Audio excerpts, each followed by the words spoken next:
కాబట్టి మూర్తి స్వామి ఆయన కాలం నుంచి కూడా రాజకీయాల్లో ఉన్నారు. ఎంపీటీసీగా ఉన్నారు, సర్పంచ్ ఉన్నారు, వైస్ చైర్మన్ ఉన్నాడు. తర్వాత నౌషాద్ అన్న కానీ ఇక్కడ ఉండే నాయకులందరూ కూడా గుణకొండ మండలంలో నాయకులందరూ కూడా ఆయన అయితే బాగుంటుందని చెప్పిన దానివల్ల ఆయన తీయటం జరిగింది. ఎవరితో కాంట్రవర్సీ లేని వ్యక్తి అతను, అందరితో బాగుంటాడు.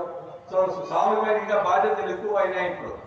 ఇప్పుడు ఇంకా ఎక్కువ కలుపుకోవాల్సి వస్తుంది. స్వామి గ్రామాల్లో ఒకపక్క మాట్లాడడానికి లేదు స్వామి ఇంకా, అంతే కదా.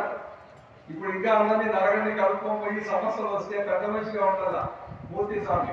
పదవి లేనప్పుడు ఒక పక్క మాట్లాడచ్చు, ఏ పక్కైనా.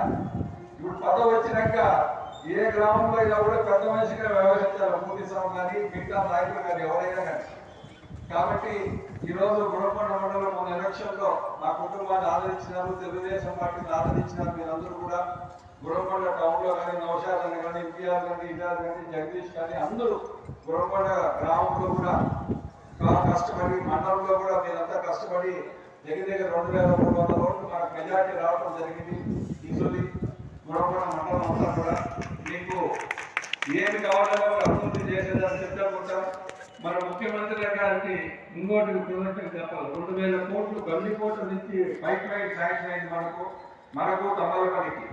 2 సంవత్సరాల్లో మనకు నీళ్ళన్నీ వస్తాయి. గుణకొండ టౌన్లో కూడా నీళ్ళ సమస్య ఉంది. సంఘ సంవత్సరం దగ్గర పెద్ద